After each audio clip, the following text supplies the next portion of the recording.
नमस्कार दोस्तों, लाई हूं अगली कड़ी गुलाबी गलियारे से। संस्मरण है मेरे इसमें। आज मैं आपसे कुछ सवाल करूंगी। पशु पक्षियों से प्रेम आपको कितना है? क्या आप भी पशु पक्षियों से प्रेम करते हैं? शायद सभी करते हैं। हाँ, कुछ लोग उनसे नफरत करते हैं, घृणा करते हैं, उनका दोहन करते हैं, शोषण करते हैं, पशु पक्षियों का भी।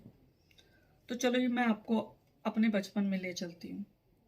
मेरे घर के पास एक खाली मैदान था जहां झाड़ झंखाड़ लगा था। वहां जाकर तितलियां पकड़ने में मुझे बड़ा मजा आता था और उन्हें पकड़कर मैं क्या करती थी, किताब या कॉपी में दबा देती थी। फिर उसके पंखों के निशान डिजाइन की तरह छप जाते थे। कितनी बुरी बात है, उस समय हमें किसी ने नहीं बताया, लेकिन आज हम अपने बच्चों को बताते हैं कि ऐसा करना गलत है, कभी परेशान नहीं करना चाहिए। ऐसे ही दोस्तों, एक हरे रंग का कीड़ा होता था, कीट। उसे हम लोग हवाई जहाज कहते थे। उसे पंखों से पकड़कर उसकी पूंछ पर धागा बांध देते थे, फिर पतंग की तरह उसे उड़ाते थे। हाँ, जब हम खेलकर थक जाते थे फिर उसे आकाश में छोड़ देते थे धागे समेत। ये भी गलती थी हमारी, बचपना था। बारिश के दिनों की बात करें तो हम लोगों में क्या था कि हम बच्चे जो थे, मेंढक पकड़कर पानी के जो मग होते हैं उस पर उल्टा करके उसे ढक देते थे। अब मेंढक फुदकता और वो जो मग्गा था वो भी फुदकता साथ साथ। ऐसे ही मेरा जो घर था, मैंने बताया मेरी हवेली थी और उसकी छत पर भूसे की एक कोठरी थी, क्योंकि हमने भैंस बांधी हुई थी घर पर।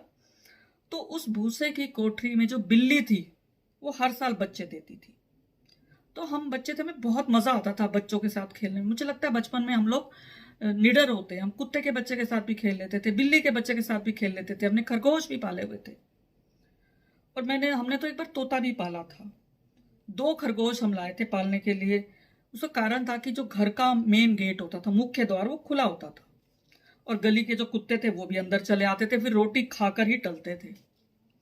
एक भैंस और एक उसका बच्चा तो हमेशा घर पर रहते थे। तो कभी कभी मान लो कोई नहीं है हमारे घर पर, तो हम बाहर जो कुतिया के पिल्ले होते थे ना, उसको हम उठाकर गोदी में उठाकर हम अंदर ले आते थे। तब मैं डरती नहीं थी इनके साथ। मुझे लगता है बच्चे डरते नहीं हैं, क्योंकि वो मासूम होते हैं, वो कभी इतना परेशान नहीं करते, जीव जंतु को प्यार उड़ेलते। बचपन तो दोस्तों ऐसा ही होता है, प्रेम से लबालब भरा हुआ। भावनाएं कोमल होती हैं। किसी ने कुछ कह दिया बचपन में तो समझो पूरा दिन बेकार हो गया। हाँ, लेकिन जैसे जैसे हम बड़े होते गए समझ में आता गया कि पशु पक्षी प्रेम ठीक है, लेकिन मुझे लगता है घर से बाहर।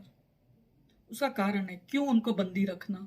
हम अपने स्वार्थ की खातिर पशु पक्षियों को अपने घर में बंद रखते हैं। मुझे ये अच्छा नहीं लगता। उन्हें पालना ही है, पेट भरना है उनका, तो ठीक है, आप पालिए। बाहर के जो लोग, मतलब ये जो कुत्ते घूम रहे हैं सब, उनको पालिए, उनको अनाज दीजिए, खाना दीजिए। लेकिन मुझे फिर भी लगता है हम उन्हें घर में कैद क्यों करके रखें। मुझे लगता है आप लोग इत्तेफाक रखते होंगे मेरे इससे, नहीं रखते तो भी कोई बात नहीं, कमेंट अवश्य करें। धन्यवाद दोस्तों, फिर मिलेंगे अगली कड़ी के साथ। शुक्रिया।